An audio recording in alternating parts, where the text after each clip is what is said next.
Welcome to digital alliance. Digital એલાયન્સમાં આપ સૌ મિત્રોનું સ્વાગત છે.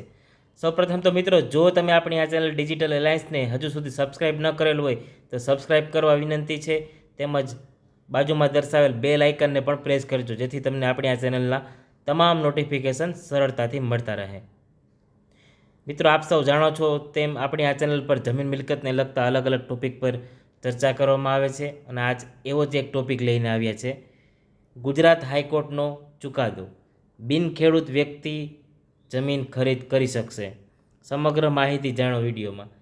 તો ગુજરાત હાઈકોર્ટ દ્વારા એક મહત્ત્વનો ચુકાદો આપવામાં આવેલ છે કે કોઈ વ્યક્તિ ખેતીની જમીન વેચી નાખે અથવા જમીન સંપાદન થઈ જતી હોય તો એ કલેક્ટર દ્વારા પ્રમાણપત્ર આપવામાં આવે છે. પરંતુ કોઈ વ્યક્તિએ બિનખેતી કરી નાખેલું હોય તો એના માટે કોઈ સરકારશ્રી દ્વારા જોગવાઈ નથી. તો એવી અમુક બાબતો જે ગૂંચવણભરી છે, તો એના માટે થઈને ગુજરાત હાઈકોર્ટ દ્વારા એક મહત્ત્વનો ચુકાદો આપવામાં આવેલ છે. તો એ આપણે ચુકાદો જોઈશું.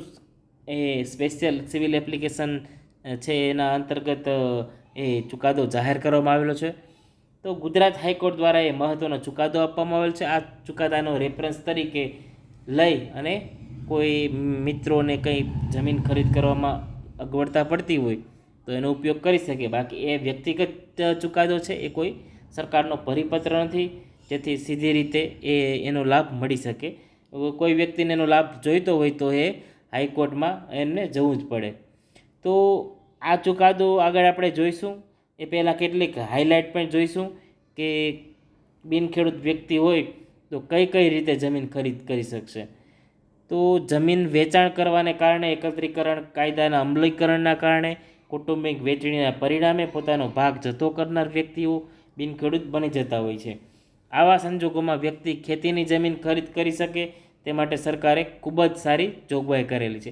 તો આપણે આ વેચાણ કરવાની વાત છે, અને એકત્રીકરણના કાયદાને કારણે જે વહેંચણી થતી હોય, માની લો કે કોઈ જગ્યાએ 2.5 વીઘા જમીન છે, ઓછામાં ઓછી જોઈતી હોય, તો ત્યાં એને ફરજિયાત હક કમી કરવો પડે છે. એવામાં પણ એ પ્રમાણપત્ર મેળવવાની જોગવાઈ છે. અને આપણે આ પરિપત્ર જોઈએ છે કે 2009નો પરિપત્ર છે, એનાથી વેચાણના કિસ્સામાં એ પ્રમાણપત્ર મળી શકે છે.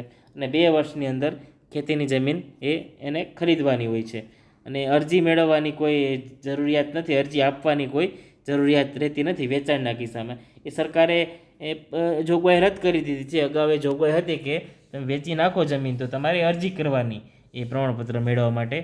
આ 1/7/2009ના પરિપત્રથી આવી જોગવાઈ રદ કરી નાખેલી છે.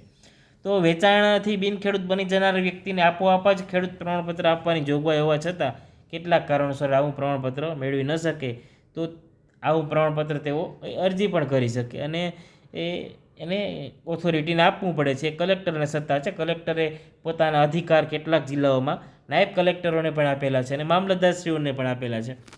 તો એ કલેક્ટરને અરજી કરવાથી એ પ્રમાણપત્ર મળી શકે. એ વેચાણના કિસ્સાની વાત છે. અને આપણે આગળ પણ એક જોઈશું કે વેચાણના કિસ્સા સિવાય આપણે એ જમીન સંપાદનમાં પણ મળે છે, અને એ એકત્રીકરણ કાયદા બાબતે પણ હોય છે. તો જમીન વેચાણ કરવાથી બિનખેડૂત બનેલ વ્યક્તિ જમીન વેચાણ કર્યા પછી કેટલા સમયમાં અરજી કરી શકે તેવી સમય મર્યાદા 1/7/2009ના પરિપત્રથી રદ કરવામાં આવેલી છે. અને વેચાણના કિસ્સામાં હોય તો એ અગાઉ એ સમય મર્યાદા 60 દિવસની હતી, પરંતુ હવે એ સમય મર્યાદા દૂર થયેલી છે. અને આપોઆપ જ ઓથોરિટીને જે એ પ્રમાણપત્ર આપવાનું હોય છે, સરકારને જ પ્રમાણપત્ર આપવાનું હોય છે, કલેક્ટરે પ્રમાણપત્ર આપવાનું હોય છે બિનખેડૂત બનેલ વ્યક્તિને. ને સંપાદન હકની વાત આવે તો, હક કમીના વાત આવે તો, સંપાદનમાં છે એ કલેક્ટર પ્રમાણપત્ર આપે છે, અને 3 વર્ષની સમય મર્યાદામાં એ અન્ય સ્થળે જમીન ખરીદ કરી શકે આ પ્રમાણપત્ર મળ્યાની તારીખથી.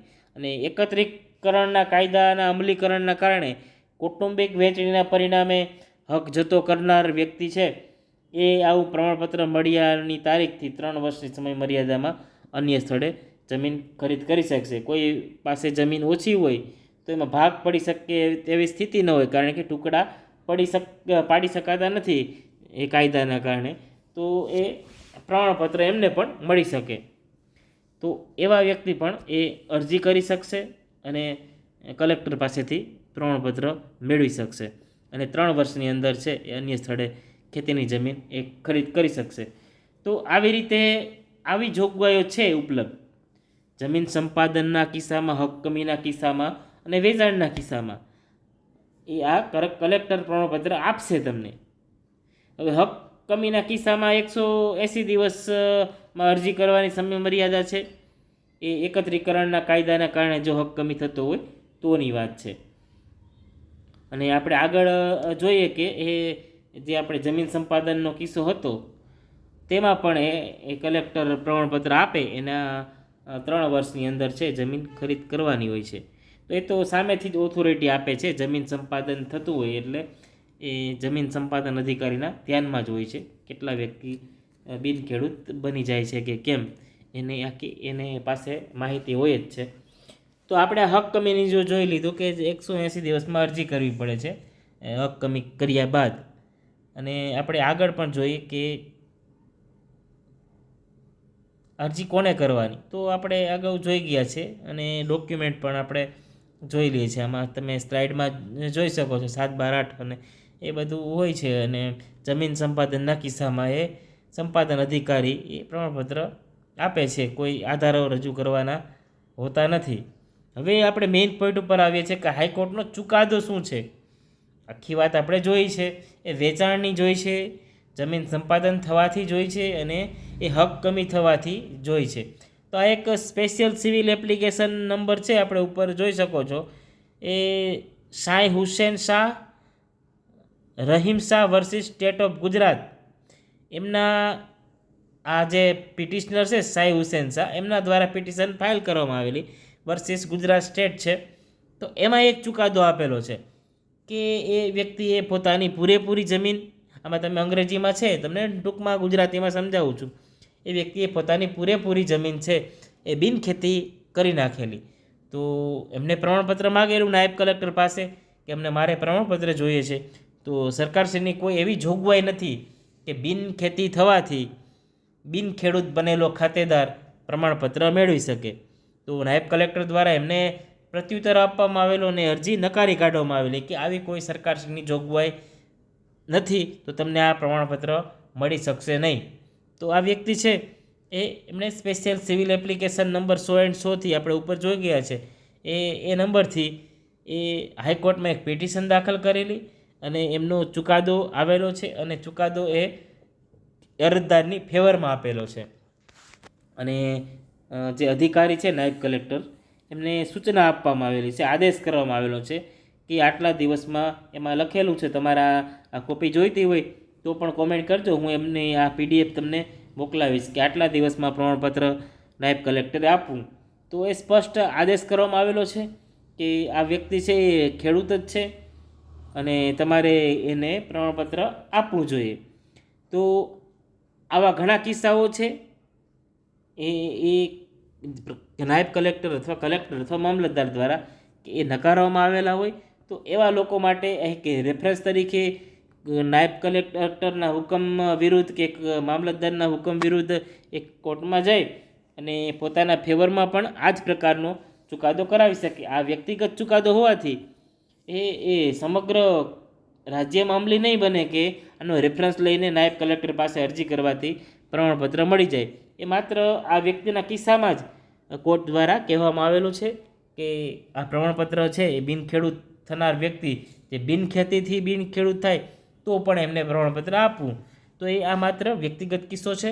એટલે કોઈને આ પ્રકારનો લાભ લેવો હોય તો એમને હાઈકોર્ટમાં જ જવું પડે અથવા તો અપીલ રાહે દાદ મેળવવી પડે. પરંતુ હાઈકોર્ટમાં જવું એ એમના માટે બેસ્ટ રસ્તો છે કે નાયબ કલેક્ટરનો હુકમ હોય અથવા તો મામલતદારનો કે કલેક્ટરનો હુકમ હોય તો એમની સામે એ હાઈકોર્ટમાં સીધા જતા રહે, જેથી કરીને પોતાના અગાઉના ચુકાદાના આધારે હાઈકોર્ટ પણ એ ચુકાદો આપી શકે. તો આ એક મહત્ત્વનો ચુકાદો છે. અને આપ પણ બીજા કોઈ ચુકાદાની જરૂર હોય આપને કે જમીનને લગતી કોઈ સમસ્યા હોય, કોઈ કાયદાનું અર્થઘટનનો પ્રશ્ન હોય કે કોઈ કામ ન થતું હોય જમીનને લગતું અને કોઈ સલાહની જરૂર હોય કે કાંઈ પણ એવી ડિફિકલ્ટી હોય તો કોમેન્ટ કરજો. Thank you.